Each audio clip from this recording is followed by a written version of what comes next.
All right, quickly, we're going to just talk about what is typically called in this time period is called the Gilded Age of American politics. Okay, during this time period, 1873, Mark Twain and Charles Warner co-wrote the novel called The Gilded Age.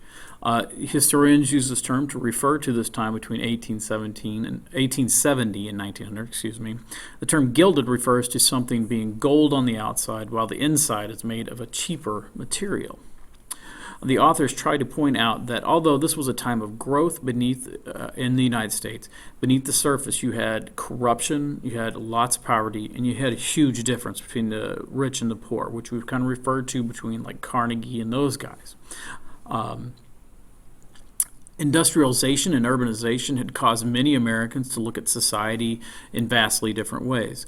This gave rise to new values in forms of art and entertainment.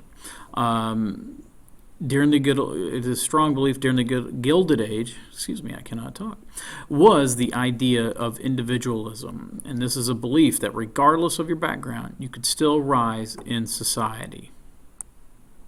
Horatio Alger, a minister from Massachusetts, he left the clergy and moved to New York, where he wrote over 100 novels about all these rags to riches stories that are so prevalent in American society.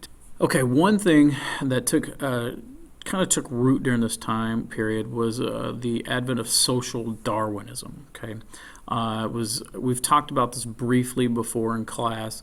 I kind of want to re-emphasize it a little bit. Herbert Spencer, who was an English philosopher, he first proposed this idea of social Darwinism. He took Darwin's theory of evolution and natural selection, and he tried to apply it to human society.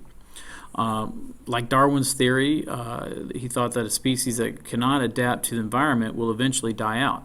Spencer felt that human society evolved through competition. He concluded that society would progress and become a better place because only the fittest people eventually would survive. Industrial leaders, they all agreed with social Darwinism.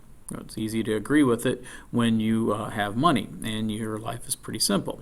Okay. Now, social Darwinism paralleled the laissez-faire attitude of the time, which was an economic doctrine that was opposed to government interference with business. So, government, keep your hands off the business, is what they thought. Okay. You have many devout Christians and some leading scientists who oppose the idea of Darwin's conclusions about the origins of new species. They rejected the theory of evolution because it went against the Bible's account of creation. Okay. Talked about that a little bit in class. We'll get into more about this later on when we talk about the Scopes Monkey trial. Okay, so Andrew Carnegie, a wealthy business leader, he believed in social Darwinism and laissez-faire. However, he also felt those who profited from society should also give something back. So he softened social Darwinism with his gospel of wealth, which we read about the other day.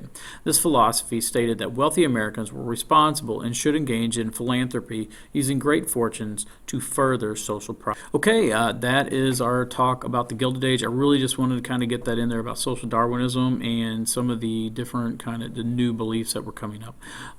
Make sure you take the quick Edmodo quiz on this, probably just one or two questions. All right, hope you had a good time watching this, and I will talk to you later about this.